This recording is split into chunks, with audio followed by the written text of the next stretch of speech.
Hello friends, I am Hemant Baviskar. I am going to teach you represent root 2 on the number line. आज root 2 आहे त्याला represent करायचं आहे. कुठे? Number लाईनवर. कुठे? नंबर लाईनवर. बरोबर आहे. आता बघा, आज root 2 असणार आहे तो 1 and 2 च्या मध्ये असणार आहे. कुठे असणार आहे? 1 and 2 च्या मध्ये असणार आहे. आणि त्याचा कोणाचा? रूट 2 चा. रूट 2 चा नेरेस्ट नंबर असणार आहे हा 1 असणार आहे. काय असणार आहे? हा 1 असणार आहे. बरोबर. तर बघा या ठिकाणी रूट 2 ला रिप्रेझेंट करण्यासाठी सर्वात पहिले आता लाईन ड्रॉ करा. काय करा? लाईन ड्रॉ करा. बघा या ठिकाणी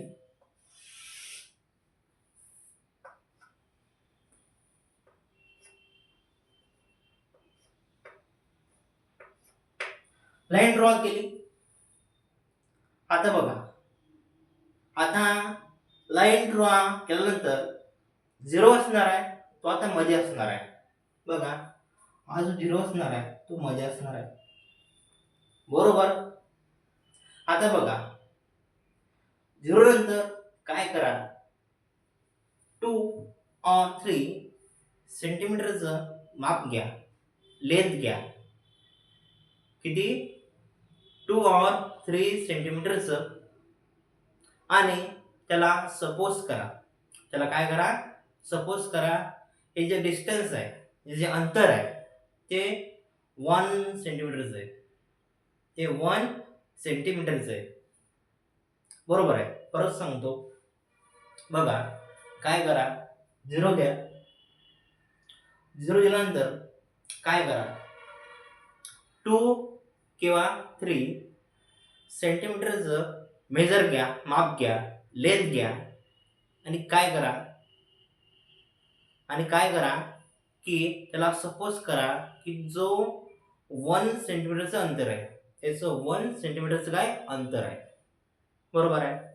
तर बघा या ठिकाणी मी आता 2 सेंटीमीटरचं माप घेतलंय आणि त्याला काय केलंय? सपोज केलंय की तो अंतर आहे ते 1 सेंटीमीटरचं आहे. बरोबर आहे. तर बघा या ठिकाणी मी 2 सेंटीमीटरचं माप घेतलंय आणि त्याला काय केलंय? सपोज केलंय हे जे अंतर आहे ते 1 सेंटीमीटरचं आहे. असं काय करायचंय की जो 1 असणार आहे त्याची लेंथ असणार आहे ती लहान असणार आहे. ती लहान असणार आहे. म्हणून जास्त अंतर घ्यावं. जास्त अंतर घेतल्यानंतर तो काय होतो या ठिकाणी की अंतर मोठं दिसतं. बरोबर आहे. आणि पण काय करायचं? त्याला सपोज करायचं की तो जो अंतर आहे ते अंतर 1 सेंटीमीटरचं आहे. बरोबर आहे. तर बघा या ठिकाणी आता हे जे अंतर असणार आहे ते अंतर 1 सेंटीमीटरचं आपण सपोज केलंय. घेतल्यानंतर 2 सेंटीमीटरचं. बरोबर आहे. तर आता काय करा? आता आपलं कंपासचं एक टोक घ्या. आपलं कंपासचं काय करा? एक टोक घ्या. 0 वरती ठेवा आणि पेन्सिलचं एक टोक आहे ते 1 वरती ठेवा. बरोबर आहे. तो जो आपलं कंपासचं टोक असतंय ते 0 वरती ठेवा आणि पेन्सिलचं टोक असतंय ते 1 वरती ठेवा. त्याचं अंतर घ्या. त्याचं काय घ्या? अंतर घ्या. आता आपल्याला रूट 2 काढायचं आहे. तर रूट 2 काढा. रूट 2 ला आता रूट 2 चा तो नियरेस्ट नंबर असणार आहे तो 1 असणार आहे. तो काय असणार आहे? 1 असणार आहे. त्याच्यावर लाईन ड्रॉ करा. Straight line. लाईन ड्रॉ केली. बघा, इथे असणार आहे 1. लाईन ड्रॉ केल्यानंतर काय करा? आता आपलं आपण अंतर घेतलंय 0 वरती टोक ठेवून आणि पेन्सिलचं 1 वर टोक ठेवून आपण काय केलं? अंतर घेतलंय. आता काय करा? 1 वरती कंपासचं एक टोक ठेवा. 1 वरती कंपासचं एक टोक ठेवा आणि पेन्सिलच्या टोकने त्याला आत मारा. अशी. बरोबर. आर्क बनवून झाल्यानंतर काय करा, आता कंपासचं एक टोक 0 वरती ठेवा, कंपास आहे त्याचा एक टोक 0 वरती ठेवा आणि पेन्सिलचं जे टोक आहे तिथं ठेवा, बरोबर. त्याच्यावर आता अशी अशी आर्क मारा. आर्क बनवून झाल्यानंतर तो बनतो या ठिकाणी √2. ठीक, आता लाईन इथं काय करा, ड्रॉ करा. अशी लाईन आहे, ही लाईन काय करा, ड्रॉ करा. हा बनतोय राईट अँगल ट्रायंगल, बरोबर. कारण हा कसा आहे, स्ट्रेट लाईन आहे आणि याचं असणार आहे अँगल, तो असणार 90 चा, तो असणार आहे 90 चा, बरोबर आहे. तर नाव द्या, नाव दिलं मी सपोज ए बी सी. मग आता अँगल बी असणार आहे तो 90 असणार आहे आणि ट्रायंगल असणार आहे तो काय असणार आहे, राईट अँगल ट्रायंगल असणार आहे. पण ट्रायंगल एबीसी असं लिहा, in triangle ABC angle B equal to 90 degree, बरोबर आहे. आता बघा, triangle ABC is a right angle triangle.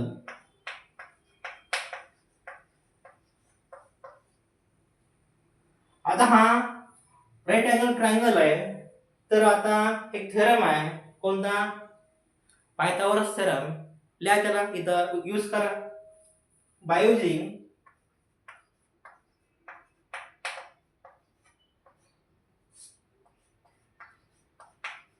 Pythagoras theorem,